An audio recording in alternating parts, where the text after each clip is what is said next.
जी finally आपका account का first lecture आज स्टार्ट हो रहा है, जिसका नाम है नॉन प्रॉफिट ऑर्गेनाइजेशन अलाभकारी संस्था।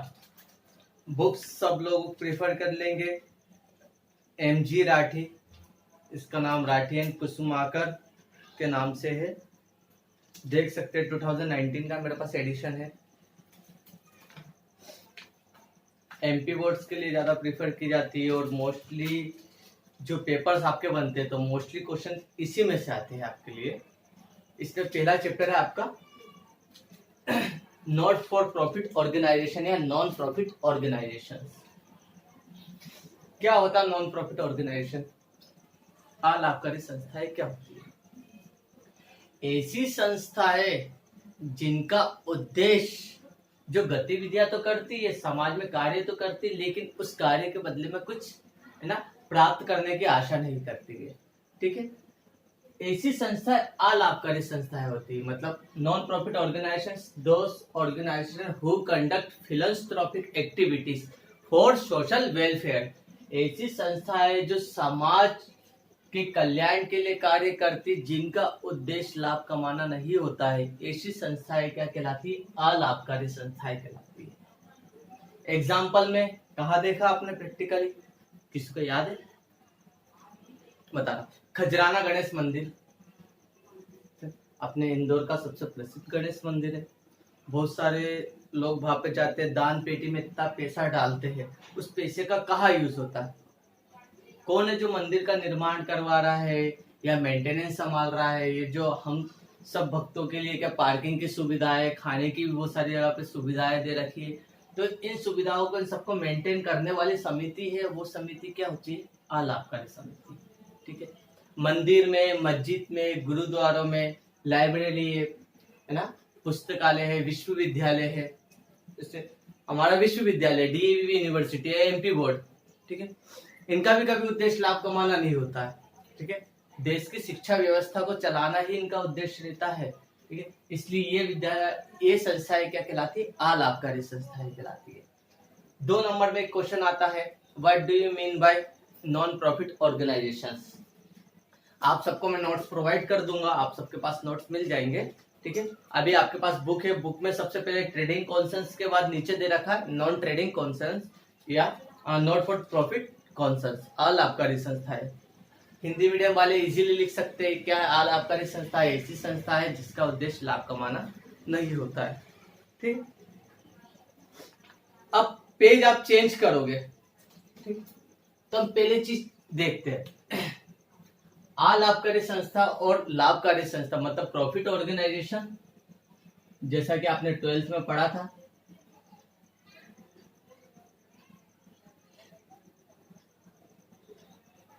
और non profit organisation. Hindi medium वाले भी बेटा पहले बोल चुका था, अकाउंट को इंग्लिश में प्रीफर करोगे तो ज्यादा अच्छा रहेगा। इंग्लिश इतना इम्पोर्टेंट भी नहीं है, बट अब क्या करें, जरूरी भी बन चुका है। कुछ नहीं, ठीक है, इंटरनेशनल लैंग्वेज और इंटरनेशनल लेवल पे आपको कमांडिंग करना है तो आपको इंग्लिश आनी ही चाहिए। यहाँ पर ध्यान रखिए, प्रॉफिट ऑर्गेनाइजेशन और नॉन प्रॉफिट ऑर्गेनाइजेशन 11th में आपने जर्नल एंट्री से लेकर जो फाइनल अकाउंट बनाया है वो सब किसके अंदर आता? प्रॉफिट ऑर्गेनाइजेशन के अंदर। ठीक है, अब नॉन प्रॉफिट ऑर्गेनाइजेशन का उद्देश्य लाभ कमाना है नहीं, तो गवर्नमेंट भी सोचती है हम इनके लिए कुछ अच्छी सुविधाएं कर दें। इट मीन प्रॉफिट ऑर्गेनाइजेशन में पहला क्या डिफरेंस रह सकता है? या तो इसका ऑब्जेक्ट क्या है? Earning profit. हिंदी में बोलते आ रहा हूं आपको, इन संस्थाओं का उद्देश्य लाभ कमाना है, इनका उद्देश्य लाभ कमाना नहीं है। इनका काम क्या है? सोशल वेलफेयर में वर्क करना है। ठीक है, इनका उद्देश्य समाज के हित में कार्य करना है। ठीक है, दूसरा, ये क्या वर्किंग करती? ये करती बाइंग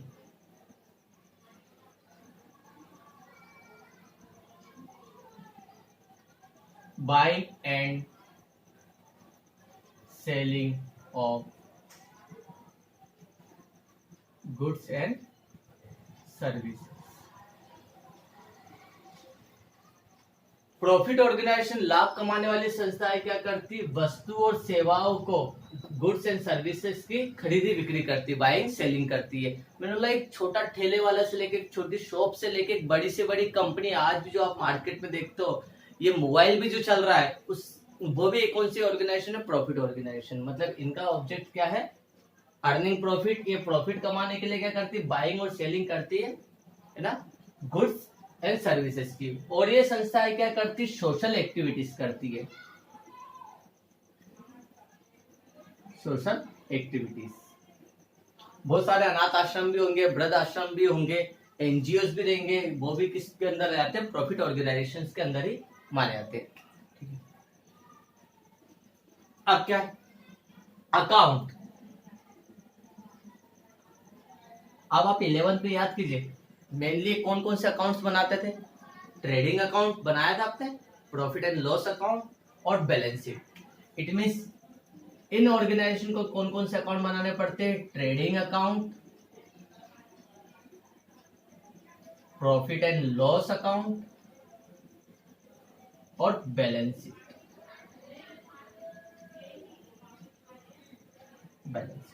क्लियर है।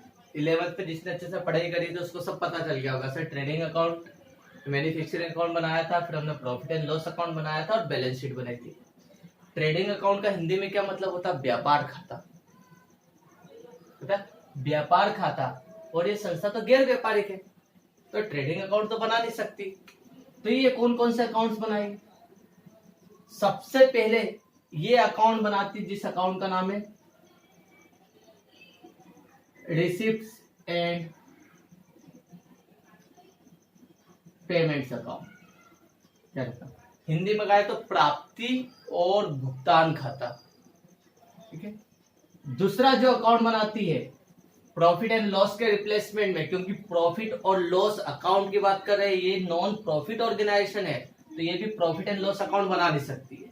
इसके बदले में क्या अकाउंट बनाती है, इनकम एंड एक्सपेंडिचर अकाउंट।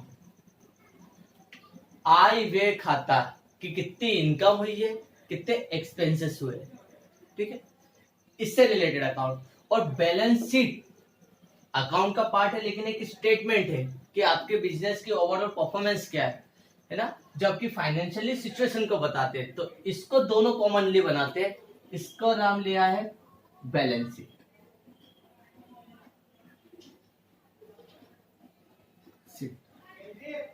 ठीक है, ध्यान रखना।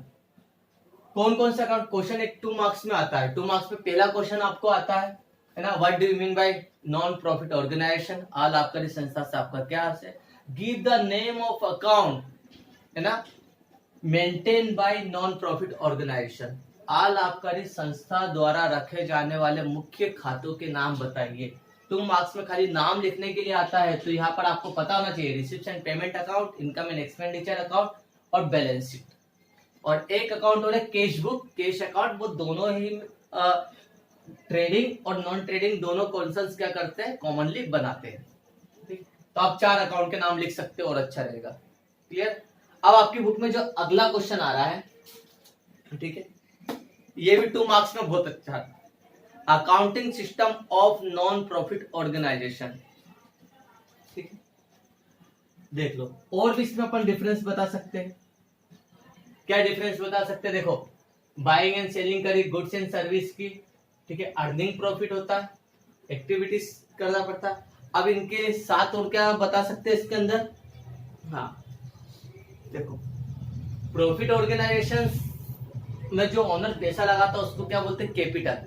और ओनर के लिए जो अकाउंट खोला जाता है, इसमें कौन सा अकाउंट होता है, जिसमें ओनर की इन्वेस्टेड कैपिटल है, इसके लिए कौन सा अकाउंट बनाया जाता है, कैपिटल अकाउंट।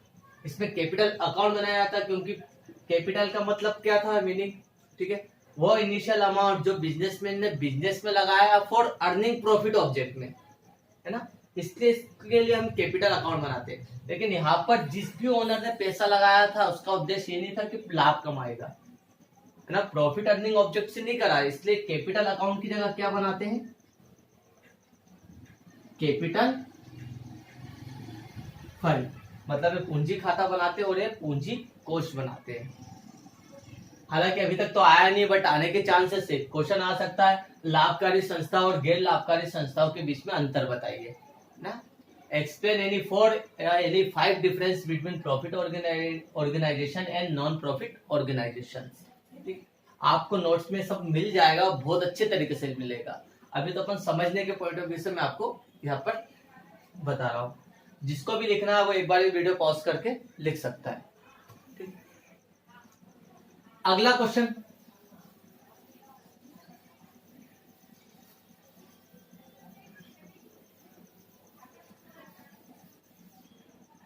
इसमें अगला क्वेश्चन है अकाउंटिंग सिस्टम ऑफ एनपीओ।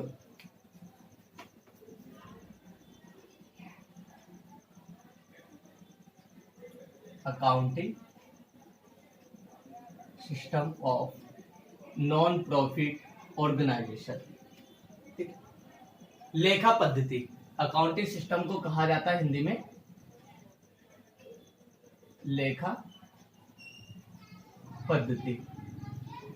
अलाभकारी संस्था द्वारा कौन सी अकाउंटिंग सिस्टम को फॉलो किया जाता है, एनपीओ के द्वारा कौन सा फॉलो किया जाता है। इससे बड़ा सवाल ये है 11th में कि हमने सर एक बिजनेसमैन के द्वारा कौन सी अकाउंटिंग सिस्टम को फॉलो किया जाता है।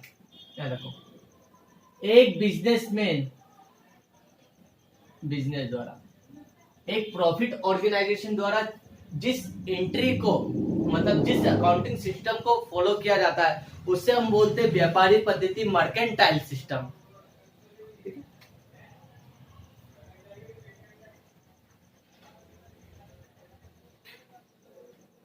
सिस्टम दोहरा लेखा प्रणाली भी बोल सकते है ना। लेकिन एक एनपीओ को बहुत से ऐसे ट्रांजेक्शन है जो बिजनेस को करना रहता है लेकिन नॉन प्रॉफिट ऑर्गेनाइजेशन को नहीं करना रहता। लाइक उधार ट्रांजेक्शन बिजनेस में चलते हैं, डेटर्स क्रेडिटर्स बिजनेस में चलते हैं, लेकिन एनपीओ कोई उधार दान नहीं लेता है। ऐसा नहीं बोलेगा कि आप दान रसीद अभी कटवा लो, है ना, 2 महीने बाद 1 महीने बाद आप मुझे दान कैश दे देना, नहीं। इनके मोस्टली ट्रांजेक्शन्स क्या होते हैं, कैश होते हैं। इसलिए कौन से सिस्टम को फॉलो करते हैं, कैश सिस्टम। ऑब्जेक्टिव में भी आता है in which accounting system adopted by NPO, अलाभकारी संस्था द्वारा किस लेखा पद्धति को अपनाया गया है। तो आपको ध्यान रखना चाहिए कैश सिस्टम, ब्रोकर पद्धति को। ठीक है, क्यों, क्योंकि इसके मोस्टली ट्रांजेक्शन किस में होते हैं, कैश में होते हैं। आपको बुक में भी देखोगे तो आपको बुक में मिल जाएगा, पेज नंबर 3 पे ही है। Accounting system NPO not profit organisation and professional maintain their accounts on the basis of double entry system. मतलब ये भी दोनों ही प्रोफेशनल व्यक्ति हो एनपीओ हो, दोनों ही अपने अकाउंट डबल एंट्री सिस्टम पे किया था। But accounting method non profit organisations की डिफरेंस होती है ना, ट्रेडिंग कॉन्सेंस से। क्यों, क्योंकि इनका ऑब्जेक्ट क्या, जैसे ट्रेडिंग कॉन्सेंस कौन से मर्केंटाइल सिस्टम को फॉलो करते हैं और बुक कीपिंग पे, क्योंकि इनका मोटिव प्रॉफिट कमाना होता है। But motive of non profit organisation is not earning profit, है ना, but to promote its activity. लेकिन ये अपनी एक्टिविटी को प्रमोट करते हैं, इसलिए इनका जो अकाउंटिंग सिस्टम होता है वो किस में होता है, कैश बेसिस में होता है, क्योंकि इनके मोस्टली ट्रांजेक्शंस क्या होते हैं, कैश में होते हैं। इसके ठीक नीचे क्वेश्चन दे रखा है, व्हाई, कैश सिस्टम क्यों अपनाते हैं।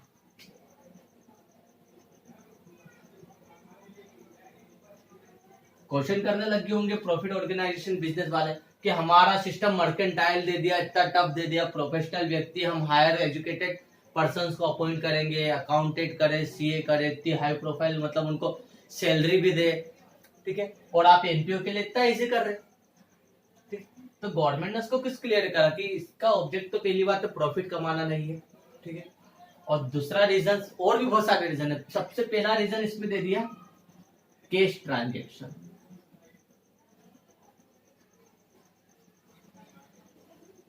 अगर मैं किराने दुकान की भी बात करें ना तो उसके कम से कम 30 से 40 या नॉर्मली 20 लोग ऐसे होंगे, हर एक गली में भी मोस्टली मान लेते हैं कि 20 लोग कम से कम ऐसे होंगे जो उसकी दुकान से उधार सामान ले जाते हैं, है ना। अगर एक परिवार एक महीने में कम से कम 5,000 रुपए का भी सामान उधार ले जाता है, ठीक है, 10 परिवार 50,000 और 20 परिवार 1 लाख रुपए तक का सामान वहां से उधार ले जाते हैं, है ना। एकदम छोटी शॉप की बात नहीं कर रहा मैं, मतलब ऑर्डिनरी नॉर्मल शॉप पे यहाँ पे मतलब उनकी इनकम का जो बड़ा सोर्स है 1 लाख रुपए, 1 लाख रुपए में से उन्होंने नेट 20,000 का भी प्रॉफिट निकाल लिया, 10,000 का 20,000 का भी प्रॉफिट निकाल लिया, 15,000 का भी प्रॉफिट निकाल लिया। इट मस्ट उनकी इनकम का मेजर पार्ट कहाँ से आ रहा है? क्रेडिट ट्रांजेक्शन से। जबकि एनपीओ कोई क्रेडिट ट्रांजेक्शन नहीं करता, उसके ट्रांजेक्शन क्या होते हैं? नगद में होते, कैश में होते, ठीक है। तो ध्यान रखना, इनका सबसे पहला रीजन है कैश सिस्टम रखने का, इनके ट्रांजेक्शन कैश में होते। लाइक कोई अनाथ आश्रम, कोई वृद्ध आश्रम, वहां पे 50-100 बच्चे, उनकी स्टेशनरी है, छोटे मोटे सामानों ने मोस्टली क्या होंगे? कैश में आते, तो कैश ट्रांजेक्शन। दूसरा, इनकी अकाउंटिंग को इजी भी बनाना है। मैं बुक के अकॉर्डिंग ही पढ़ा रहा हूं, ठीक है। इसकी मेथड इजी बनाना है, ठीक है, कि इनका उद्देश्य समाज के हित, तो समाज के कल्याण के लिए। तो सरकार भी चाहती कि ये प्रोफेशनल अकाउंटेंट हायर ना करे, सीए नहीं करे, कि जितना हो सके उतना ही क्या करे, सस्ता इनकी अकाउंटिंग हो इनकी। इसलिए इनकी मेथड को इजी बनाना, चीपेस्ट बनाना है, ठीक है, इजी के साथ चीपेस्ट, है ना। अब इसमें ट्रेन एम्प्लॉयज की जरूरत ना हो,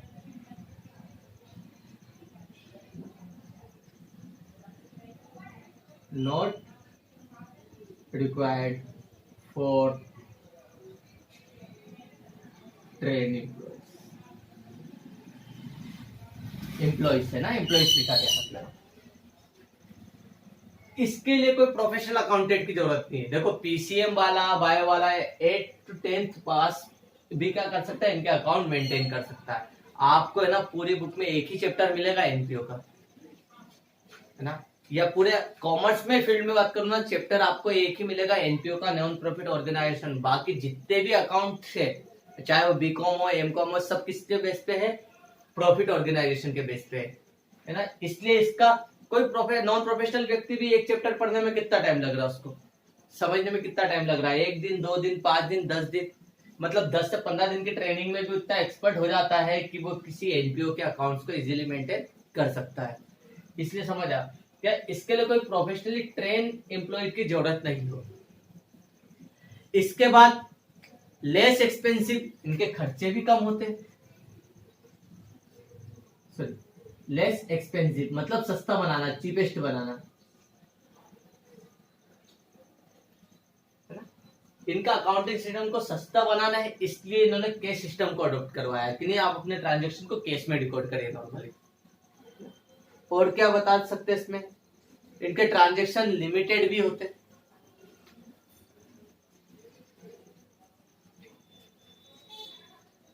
लिमिटेड ट्रांजेक्शन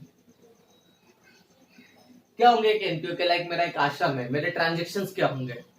मेरे पास खाली दान आएगा, है ना, 4-5 सोर्सेस से इनकम आएगी, और मेरे, है ना, अपने मेरे ऑर्गेनाइजेशन के वेलफेयर में मैं इनको खर्च करूंगा।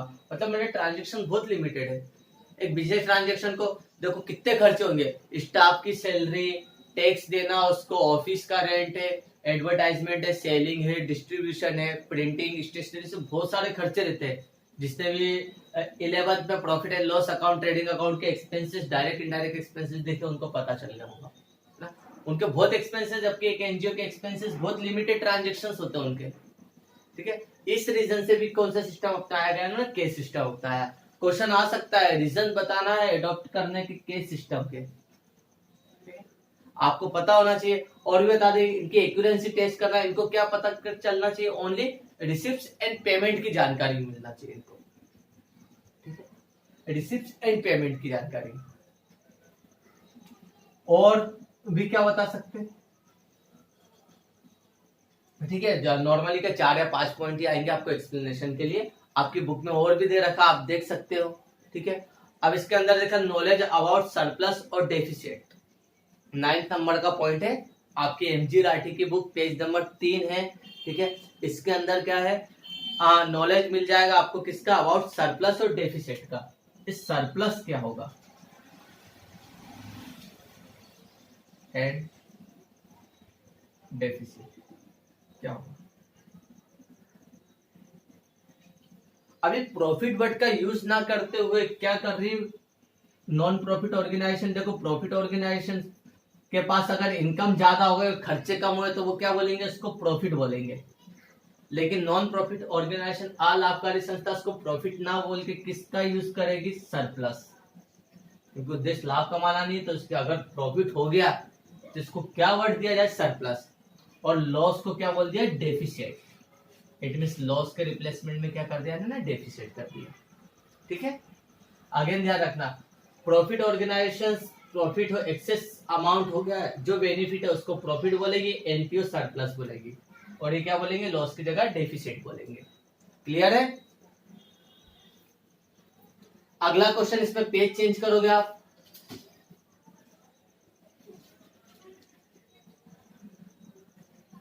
रिसिप्ट एंड पेमेंट अकाउंट का मीनिंग आ गया है, वो अभी अपने को नहीं करना है।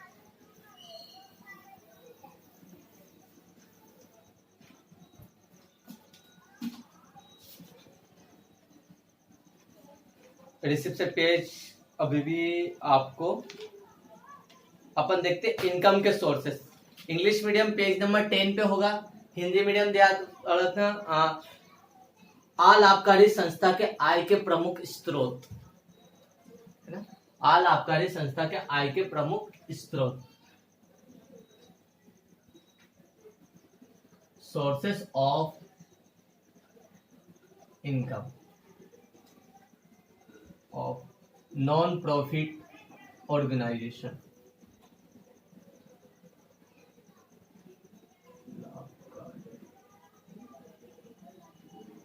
संस्था के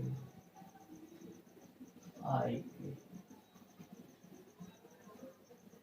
प्रमुख स्रोत। एक बिजनेसमैन को पता, वो सेल करेगा तो उसको इनकम होगी, ठीक है। लेकिन एक ऑर्गेनाइजेशन, एनपीओ, अलाभकारी संस्था की आय के स्रोत कहाँ से होंगे, कैसे होंगे, ठीक। सबसे पहला आएगा entrance fees, entrance fees, Hindi में कहा जाए तो प्रवेश शुल्क।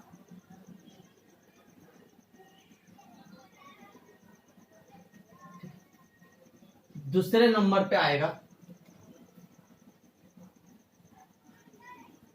सब्सक्रिप्शन, और तीसरे पे डोनेशन। डोनेशन के बाद life membership fees, membership fees. Life membership fees के बाद ले सकते अपन लेगेसी,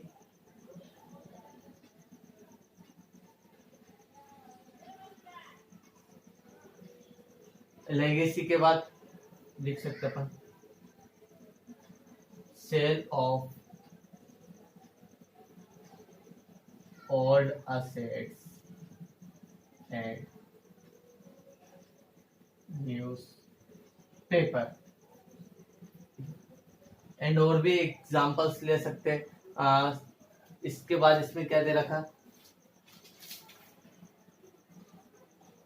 ठीक है, नॉर्मली 5 पॉइंट आएंगे, अभी 6 पॉइंट में स्पेशली बताता हूँ जो आपको ज्यादा आता है। एंडोपमेंट फंड भी है, रिटर्न ऑन इन्वेस्टमेंट भी है, या अदर एक्टिविटीज से भी बहुत सारी इनकम्स होती है, लेकिन अभी अपन पहले पढ़ते हैं। लाइक ये है ऑर्गेनाइजेशन, एक अपने एनपीओ बना दिया है, ठीक है। अब इसके अंदर आप बैठे हो यहाँ पर, इसके होगा, देखो कोई भी संस्था किसी एक के भरोसे नहीं रहती, इसमें बहुत सारे सदस्य जुड़े रहते हैं, है ना।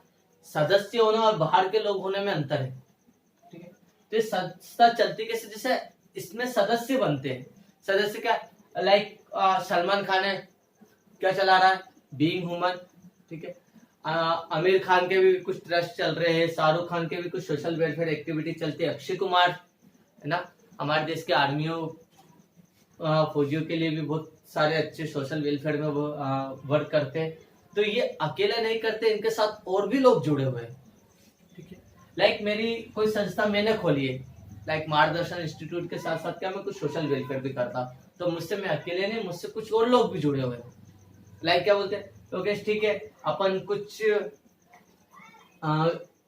जरूरतमंद बच्चों की मदद कर सकते हैं। तो एक काम करना, लाइक मेरी टीम में 5 लोग है ना।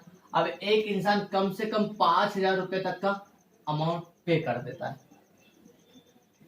वैसे अगर आप कोई संस्था खोलते हो और आपकी संस्था में 10 मेंबर जुड़े हुए हैं, ठीक है, कुछ लोगों को क्या करना, मार्केट में अपनी इमेज सुधारने के लिए भी क्या करते हैं, इन संस्थाओं से जुड़ जाते हैं। सलमान खान की इमेज थोड़ी डाउन थी, जब उसने बीइंग ह्यूमन चालू करा, उसको लगा कि नहीं, उसकी इनकम का बहुत बड़ा सोर्स कहाँ पे जा रहा है, अनाथ बच्चों की पढ़ाई में उनके लिए जा रहा है। तो उसकी मार्केट में इमेज अच्छी हुई है, क्योंकि आपको पता जेल जाना या कुछ थोड़ी नेगेटिव इमेज हो चुकी थी। पिक्चरें करता था, अच्छी पिक्चर भी आती थी, बट चल क्यों नहीं पाती थी, क्योंकि मार्केट में एक इमेज नेगेटिव थी। वैसे अगर कोई बिजनेस को भी क्या करना है, अपनी इमेज सुधारना है ना, तो वो क्या करता है, कुछ सोशल वेलफेयर में भी अपनी इनकम का पार्ट एक्सपेंड करने लग जाता है। तो अब ये भी समझते हैं कि इनको अपने बिजनेस का भी प्रमोशन करना है, ये हमसे जुड़ के हमारा तो फायदा कर रहे हैं, लेकिन उनका भी कहीं ना कहीं कुछ ना कुछ फायदा हो रहा है। तो वो क्या करते हैं, अपने कुछ सदस्यता जोड़ देते हैं। कैसे कि सर अच्छा, आप हमारी संस्था में मेंबर बनना चाहते हो, प्रवेश लेना चाहते हो, तो आपको स्टार्टिंग में कोई प्रवेश शुल्क देना पड़ेगा। जैसे आप स्कूल में गए एडमिशन के लिए, फीस तो बाद में, सबसे पहले आपको एडमिशन फॉर्म तो भरना पड़ेगा, एडमिशन फॉर्म का चार्ज तो लगेगा, ठीक है। बेसिक जब कोई बाहर का व्यक्ति एनपीओ में या नॉन प्रॉफिट ऑर्गेनाइजेशन में प्रवेश लेता, तो प्रवेश के समय उससे जो शुल्क देना पड़ता है, ठीक है, उस शुल्क को क्या कह देते हैं, है ना, एंट्रेंस फीस, प्रवेश शुल्क। ध्यान देना। अब प्रवेश शुल्क ये इतना बड़ा क्यों लिया टॉपिक, क्योंकि यहाँ पर आपका सब्सक्रिप्शन और डोनेशन क्लियर होगा, जरूरी है, ठीक, ध्यान रखो। प्रवेश शुल्क, अब प्रवेश शुल्क ले लिया, लाइक आपने किसी संस्था में 1000 रुपीज देके आप इंटर हो गया, वहां के आप मेंबर बन गए, ठीक है। अब मेंबर बन गए, उसके बाद क्या, कुछ शर्त होती है इनकी ऑर्गेनाइजेशन, सर आपको एवरी मंथ 5,000 या 10,000 रुपए यहाँ पर देना ही पड़ेगा।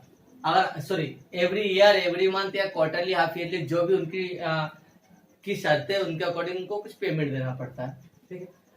लाइक 10,000 रुपए आपको 1 साल का पेमेंट करना पड़ेगा। अगर आपने पेमेंट नहीं किया तो क्या होगा, आपकी सदस्यता है ना, हम यहाँ से कैंसिल कर देंगे।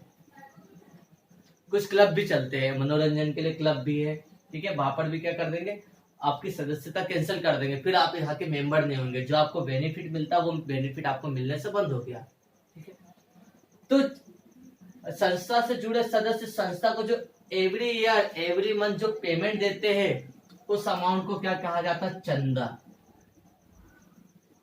चंदा हिंदी में कहा है चंदा, इंग्लिश में कहते हैं सब्सक्रिप्शन। क्लियर।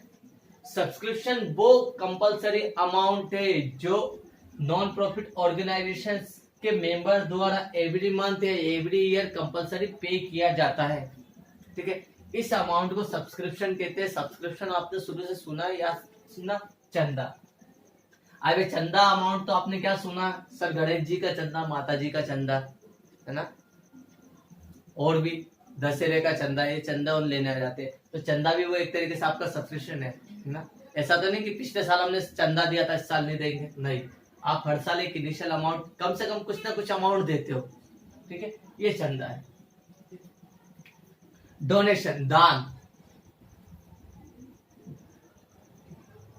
ये 10 लोग इस संस्था से जुड़े हुए, ये संस्था को दे रहे, ये चंदा कहलाएगा, सब्सक्रिप्शन कहलाएगा। लेकिन कोई बाहर का बंदा है, लाइक मैं हूं, मैं किसी अनाथ आश्रम का क्या सदस्य नहीं हूं, लेकिन फिर भी मेरी इच्छा है कि यार 2-4 साल बाद मैंने क्या कि इस बच्चे के लिए कुछ कर देना चाहिए, या इसकी फीस भर देना चाहिए, या इसके लिए कुछ कपड़े दिला दो, या कुछ अच्छा कर दो, तो उसके लिए मैं अलग से जो पैसा दे रहा हूँ, ठीक है। जब कोई बाहर का बंदा आके इस संस्था को कुछ पैसा देकर जाता, तो इससे हम क्या कहेंगे, डोनेशन, दान, ठीक है। जब कोई मतलब सब्सक्रिप्शन क्या मेंबर के द्वारा दिया गया अमाउंट है सब्सक्रिप्शन, और जो बाहर का बंदा देके जा रहा है उसको क्या बोलेंगे, दान, डोनेशन। अब डोनेशन, टाइप्स ऑफ डोनेशन भी आता है। कितने टाइप्स के डोनेशन होते हैं, 2 टाइप्स के। सबसे पहला होता है जनरल डोनेशन, जनरल, और दूसरा होता है स्पेशल।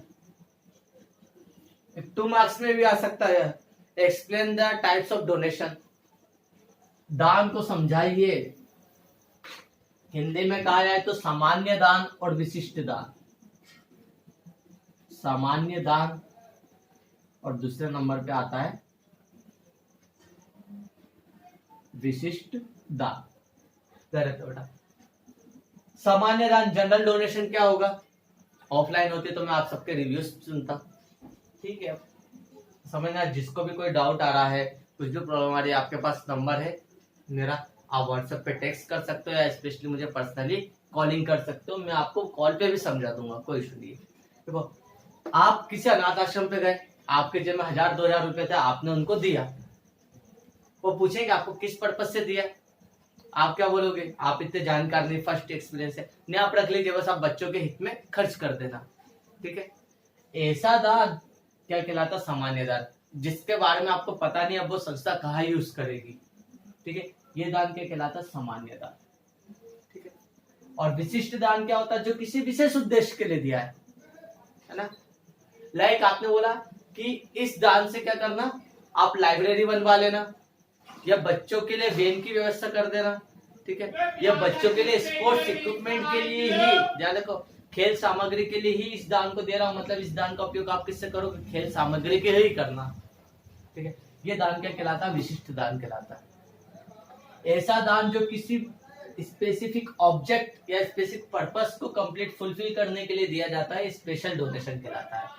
और ऐसा डोनेशन जो जनरल पर्पस से दिया रहता है, जिसका कोई स्पेसिफिक ऑब्जेक्ट नहीं रहता है, इस ऐसे डोनेशन को हम जनरल डोनेशन कहेंगे। सामान्य दान ऐसा दान होता है जो किसी विशेष उद्देश्य के लिए नहीं दिया जाता है, और ऐसा दान जो किसी विशेष उद्देश्य के लिए दिया जाता है, ऐसे दान को हम क्या कहते हैं? विशिष्ट दान, है ना। समझ गया डोनेशन? आगे अब अगला आता है इनकम का source, life membership fees. Hindi में कहा है तो आजीवन सदस्यता शुल्क।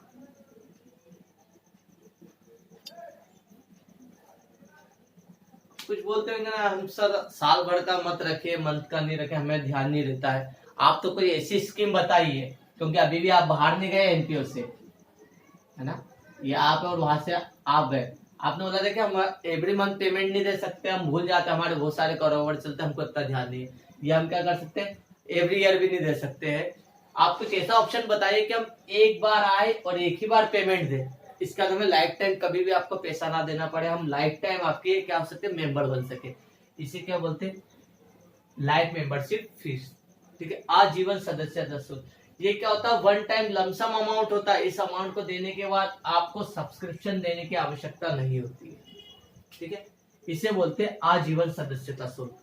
ये बहुत बड़ा अमाउंट होता है, क्योंकि आप साल भर का 10,000 दे रहे हो, 10 साल लगे तो आपको 1,00,000 रुपए।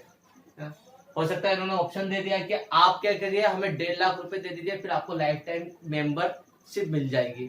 मतलब इसके बाद आपको एनुअल सब्सक्रिप्शन देने की आवश्यकता नहीं है। ठीक है, मतलब ये भी एक इनकम का बहुत बड़ा सोर्स है ना। इससे मोस्टली क्या कर दिया जाता है? कैपिटलाइज कर दिया जाता है। ठीक है, लेगेसी। लेगेसी हिंदी में कहा जाए तो वसीयत। पिक्चरों में बहुत देखा होगा कि मेरे मरने के बाद मेरी संपत्ति किसको दे देना? अनाथ आश्रम में दान कर देना, अनाथ आश्रम में दान कर देना। अब वो बात अलग है, बहुत सारों के पेरेंट्स ने के पास संपत्तियां कम होगी। ठीक है, ध्यान रखना। लेगेसी का मतलब क्या होता है? संपत्ति।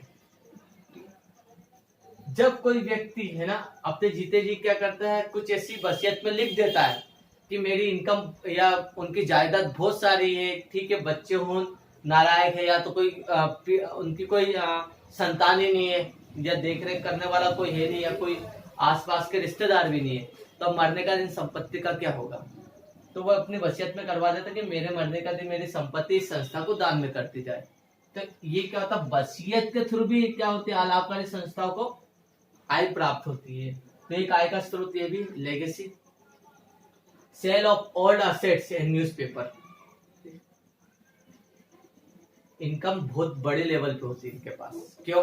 अगर आपकी गली में भी आसपास में अगर कोई एक अनाथ आश्रम खुल गया या कुछ हो गया ना, तो आप कैश तो नहीं दोगे, लेकिन दिवाली पे साफ सफाई होगी तो बहुत सारा टाला निकलेगा। यार अलमारी पुरानी, अब क्या करो, इसको बेच दे, क्या नहीं, वो अनाथ आश्रम में दे दे तो उनके काम आ जाएगी। कपड़े, पुराने कपड़े पहुंचा दोगे आप, है ना, खाना पहुंचा दोगे, जैसे उनके पास बहुत सारी चीजें जाती है। आपने अकेले नहीं, उस गली में सभी पहुंचाएंगे। उनके पास एक अलमारी है, 2 नहीं 10 20 अलमारी हो गई, वो मना नहीं करेंगे, वो ले लेंगे। ठीक है, फिर वो क्या करेंगे, इन अलमारियों को क्या करेंगे, या इन पुरानी असेट्स को, संपत्ति को क्या कर देंगे, बेच देंगे और बाहर से कुछ इनकम आएगी। लाइक पंखा आपने चेंज करा, पुराना पंखा आश्रम में दान दे दो। ठीक है, सोफा पुराना हो गया, दान दे दो। तो वो ले लेंगे, मना नहीं करेंगे, और इसको क्या कर देंगे, कहीं और सेल आउट कर देंगे कि बाहर से उनको कुछ पैसा मिल जाएगा। या न्यूज़पेपर, अखबार, बहुत सारी रद्दियां दे देते उनको, तो इसको भी बेच के क्या कर देंगे, इनकम हो जाएगी। तो इनकम के कुछ मेन सोर्सेस थे। ठीक है, क्या हो गया, कौन कौन से, प्रवेश शुल्क, subscription, donation, life membership fees, legacy और sale of old assets and newspaper. Clear है बेटा? 5 नंबर का क्वेश्चन आता है और definitely exam point of view से बहुत ज्यादा इंपॉर्टेंट है। क्वेश्चन आता है, explain any 5 sources of income of NPO. ठीक है, अलाभकारी संस्था के आय के किन्हीं 5 प्रमुख स्रोतों को समझाइए। 5 स्रोत बताना, आपको 6 दे दिए। 3 तो एक दूसरे, सर हमें प्रवेश के इंटर हुए, प्रवेश शुल्क पहला शुल्क, दूसरा सब्सक्रिप्शन, तीसरा ऑप्शन आपके पास क्या है, सब्सक्रिप्शन, आप लाइफ मेंबरशिप फीस ले सकते हो। चौथा, अगर कोई बाहर का बंदा है तो क्या हो जाएगा, डोनेशन देगा, दान।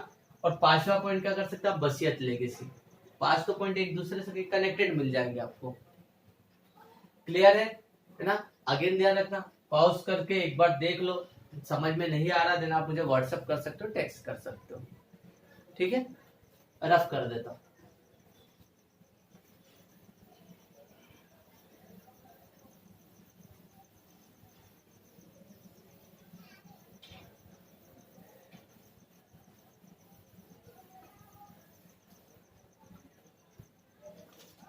देख लिया था, इंग्लिश मीडियम में पेज नंबर 10 पे था।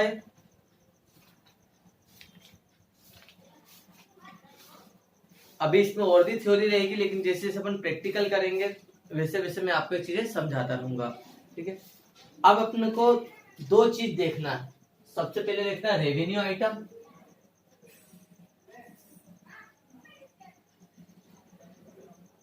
रेवेन्यू आइटम, और दूसरा लिखना अपने कैपिटल आइटम। रेवेन्यू को बोलते हैं हम आयगत मद, और इसे बोलेंगे पूंजीगत मद।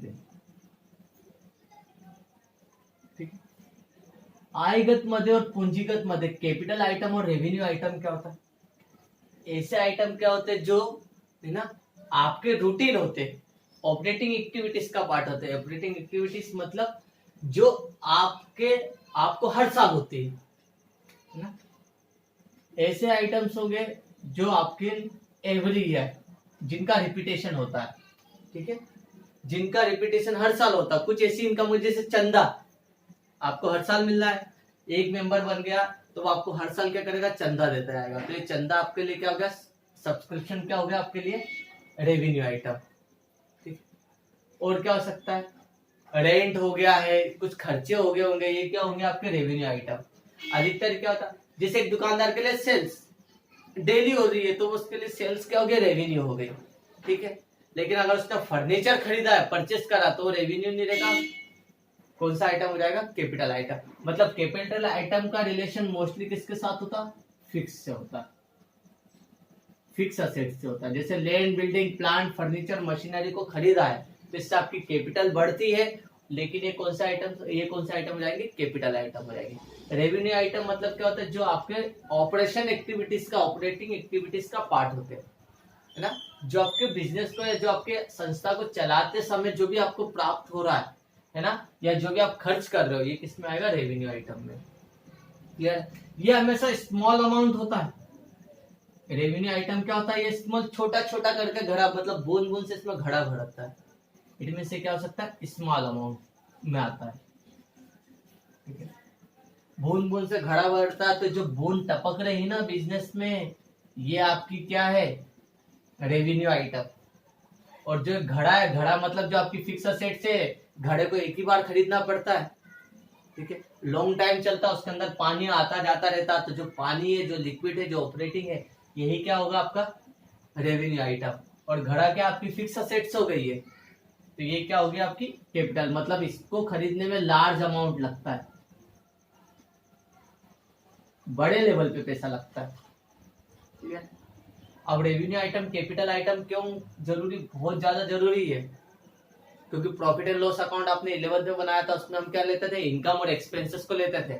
बिल्डिंग खरीदी तो आप एक्सपेंस नहीं बता सकते थे, फर्नीचर खरीदा एक्सपेंस नहीं बताते थे, क्योंकि बिल्डिंग, फर्नीचर, प्लांट, मशीनरी, ये कि हम खरीदते हैं 1 साल और इसका बेनिफिट हम कई सालों तक लेते हैं, जब तक हमारा बिजनेस है तब तक लिया जा सकता है। या अगर मैंने एग्जांपल में मेरे रेवेन्यू एक्सपेंसेस क्या होंगे, ये मार्कर, ठीक है, इसके अंदर की इंक, और बोर्ड मेरे लिए क्या है, कैपिटल आइटम है, क्यों, क्योंकि इसको वन टाइम खरीदा और लॉन्ग टाइम में मेरे साथ मतलब बिजनेस में रहेगा। तो ध्यान रखना, कैपिटल आइटम और रेवेन्यू आइटम में आपको डिफरेंस समझना आना चाहिए। क्लियर है?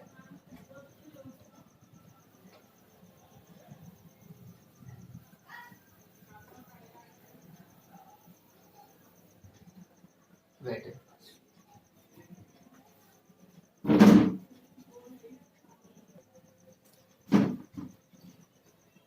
चलिए आज हमने क्या क्या देखा है वो पहले समझ लेते हैं। सबसे पहला क्वेश्चन हमने, क्वेश्चन देख लीजिएगा और आप क्वेश्चन लिख लेना सबसे पहले, है ना। पहला क्वेश्चन रहेगा, what do you mean by non profit organisation, Hindi में अलाभकारी संस्था से आप क्या समझते हैं, ठीक है। दूसरा question, difference between profit organisation, है ना, and non profit organisation, Hindi में लाभकारी संस्था एवं अलाभकारी संस्था के बीच में अंतर बताइए। कितने, नॉर्मली 4 से 5 डिफरेंस देख लेना, ठीक है। तीसरा,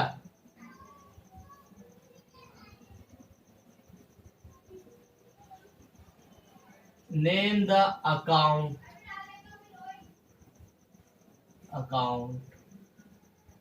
which is prepared by non-profit organization. Name the account which is prepared by non-profit organization. उन खातों के नाम बताइए जो अलाभकारी संस्था द्वारा मुख्य रूप से रखे जाते हैं। याद होगा आपको, cash account, receipt and payment account, income and expenditure account और बैलेंस शीट। खाली नाम लिखने के लिए कहा मैंने, एक्सप्लेन नहीं कहा इनको, खाली नाम लिखना आपको। इसके बाद, in which accounting system adopted by non-profit organization and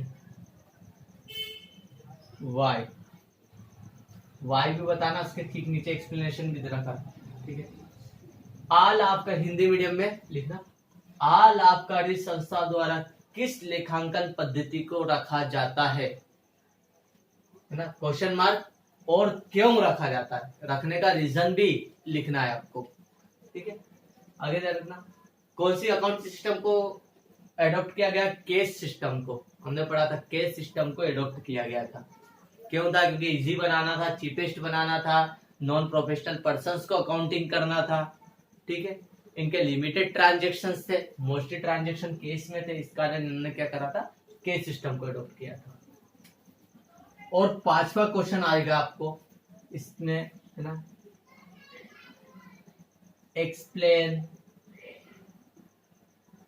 any 5 sources of income ना ऑफ एनपीओ।